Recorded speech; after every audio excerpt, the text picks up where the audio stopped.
सुप्रभात दोस्तों। मैं बेंगलोर से डॉक्टर इंदु झुंझुनवाला आप सभी का बहुत बहुत स्वागत और अभिनंदन करती हूँ।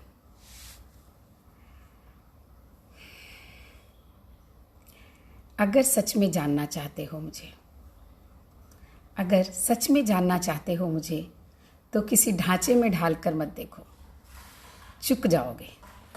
नीले नीले आसमासी में, नीले नीले आसमासी में उमड़ते घुमड़ते बादल, चमकती बिजलियां कभी, बरसती नन्ही नन्ही फुहारें भी, चमकती बिजलियां कभी, बरसती नन्ही नन्ही फुहारें भी, किसी घरौंदे में कैद ना करो, चुक जाओगे।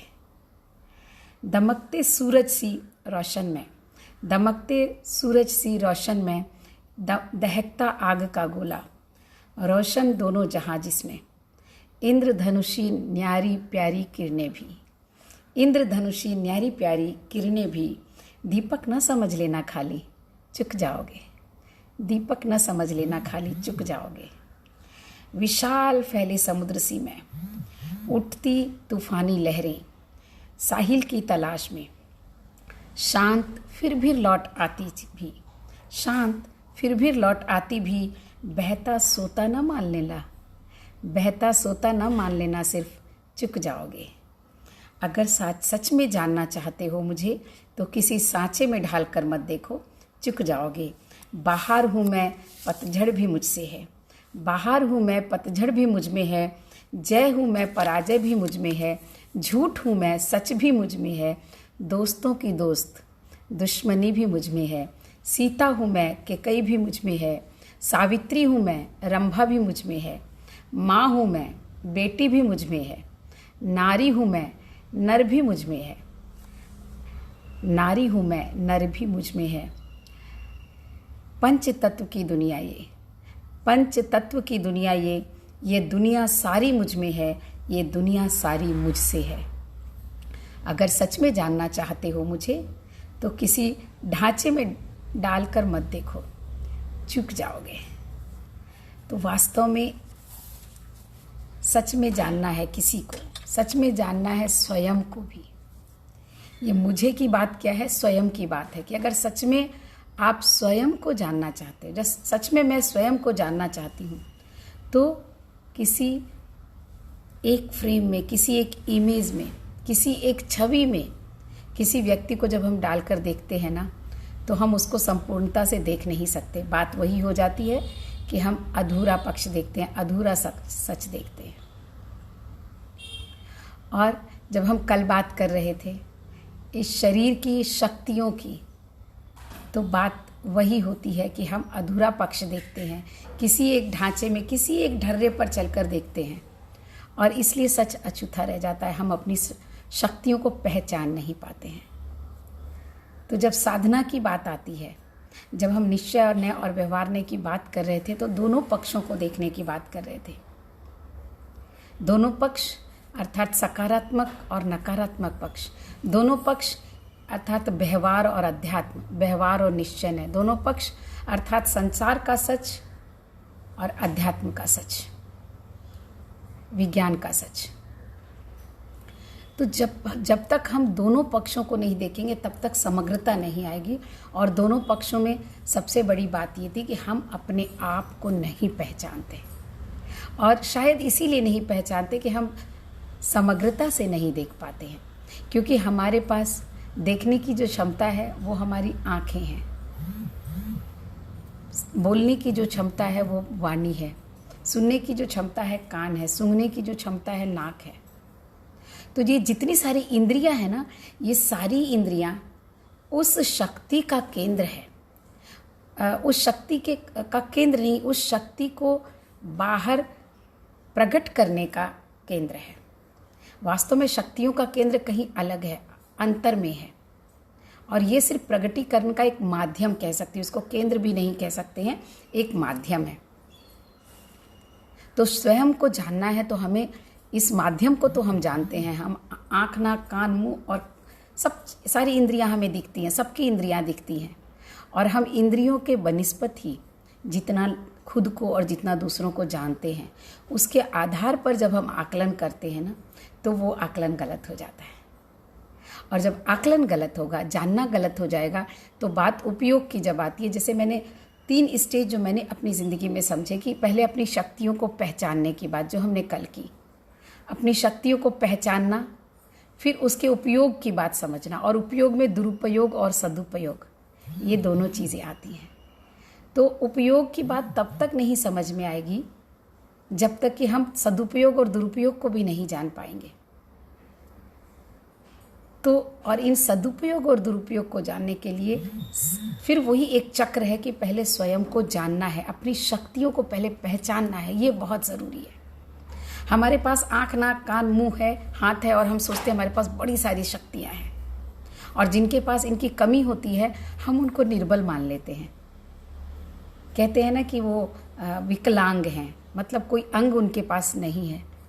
तो जो ऊपर का जो अंग दिखता है वही सब कुछ नहीं है, वो तो सिर्फ माध्यम है।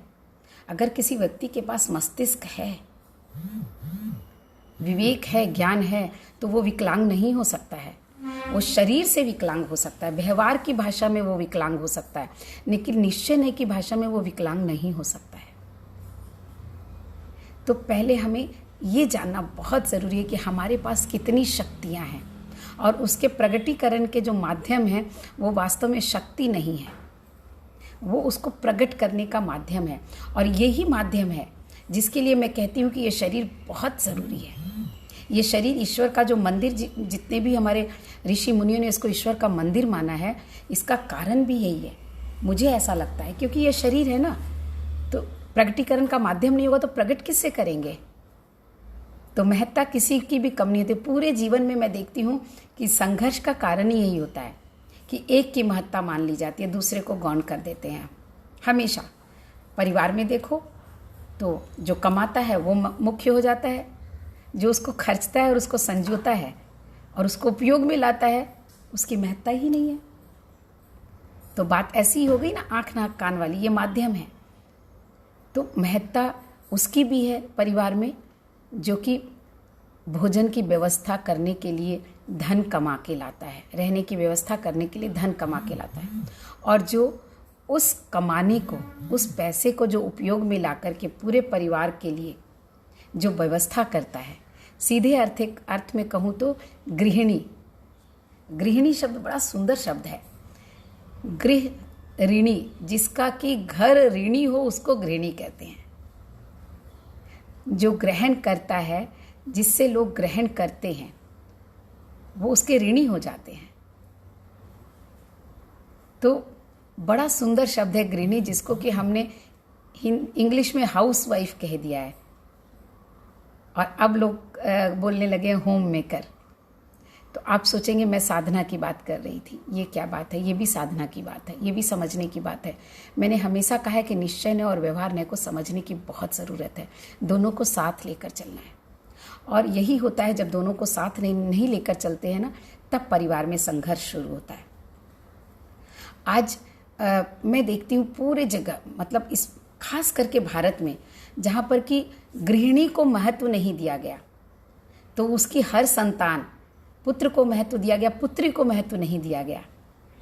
तो आज पुत्रियां एक चुनौती की तरह आगे बढ़ रही हैं, क्योंकि अगर उनमें मस्तिष्क है और उनके पास भी ये सारी इंद्रियां भी तो हैं, शरीर भी तो है, तो वो कैसे कम हो सकती है? सिर्फ कमा कर लाने वाला महत्वपूर्ण नहीं होता। अगर गृहिणी नहीं हो तो कमा के लाने वाले की जो प्रेरणा स्रोत बनता है वो घर बनता है। तो वो घर नहीं होगा तो वो कमाएगा किसके लिए? तो ये बहुत ज़रूरी है इस बात पर भी विचार करना कि जिसका घर ऋणी हो जाता है वो गृहिणी कहलाती है। और वो ऋणी इसलिए हो जाता है कि कमा कर लाना एक बहुत ज़रूरी चीज़ है, पैसा बहुत ज़रूरी चीज़ है, लेकिन उसको उपयोग में करना उससे कम ज़रूरी नहीं है, उसको कम आंकना गलत हो जाता है। जो 24 घंटे बोलते हैं ना, बिना पैसों की जो मेड होती है, ऐसा भी कुछ कह देते हैं, लेकिन नहीं, जो 24 घंटे निस्वार्थ हो करके अपने परिवार के लिए, चाहे वो माँ हो या वो बहन हो या पत्नी हो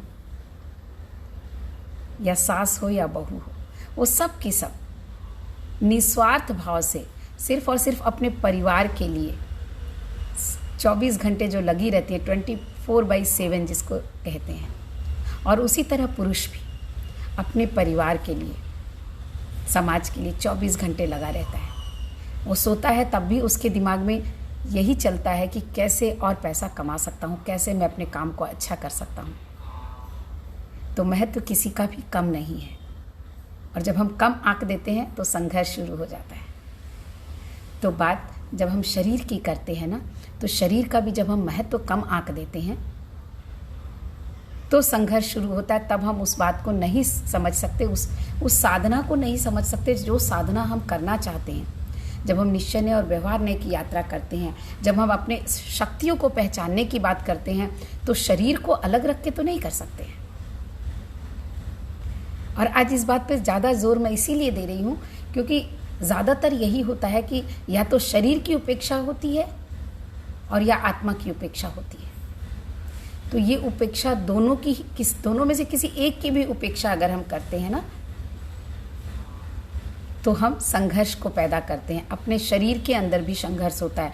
एक संघर्ष जो आपको परिवार में, समाज में, देश में दिखता है, और एक संघर्ष जो शरीर करता है अपने ही अंदर, उन सारे केंद्रों से संघर्ष करता है जो हमारी शक्ति के केंद्र हैं, जो हमें शक्ति देते हैं, जो ऊर्जा उत्पन्न करते हैं इसके अंदर, उसके साथ संघर्ष होता है। तो आज हम उस संघर्ष की बात भी करते हैं। तो पहले हम अपनी शक्तियों को जानें। बात वहीं आती है शक्ति को जानने की।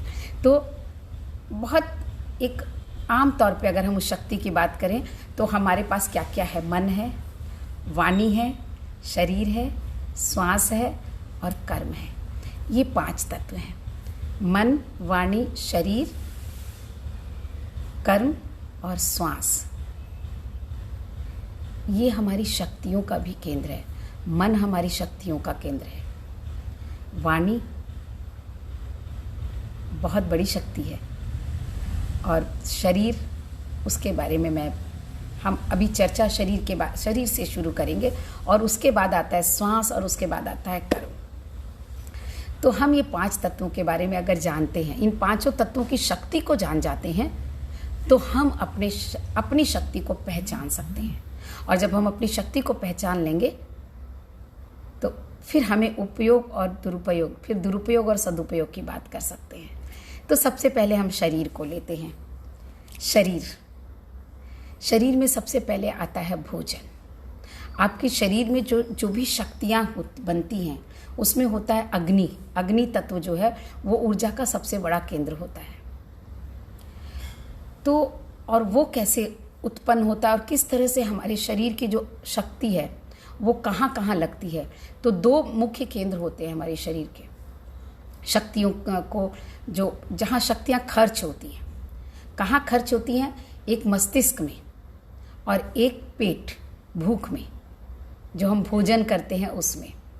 तो 2 जो ये शक्तियाँ हमारे शरीर की जो ऊर्जा खर्च होती है ना, इन दोनों को अलग अलग हमें समझना पड़ेगा। इन दोनों को अलग अलग समझेंगे तो हम अपनी शरीर की शक्तियों के खर्च के बारे में भी जान जाएंगे और उपयोगिता भी समझ लेंगे। जब उपयोगिता समझ आएगी तो दुरुपयोगिता अपने आप समझ में आ जाएगी। तो सबसे पहले भोजन बहुत स्थूल चीज़ है। हम स्थूल से सूक्ष्म की ओर बढ़ेंगे तो बड़े आसानी से बातें समझ में आएंगी। भोजन जो है बहुत स्थूल चीज़ है। गीता में भी देखते हैं ना कि भोजन पर बड़ा महत्व दिया गया है। कृष्ण ने राजसी, तामसी और सात्विक 3 भोजन की बात की है।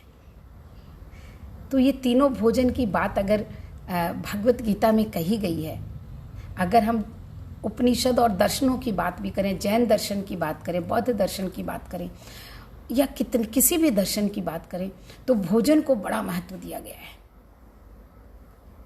अब भोजन के लिए मुझे याद आ जाता है कि एक प्रसंग है कि महर्षि चरक जो थे वो एक बार एक पक्षी का रूप धारण करके बाघ भट्ट जी के पास पहुंचते हैं, और वहाँ पर जाकर वो बाघ भट्ट जी से पूछते हैं कि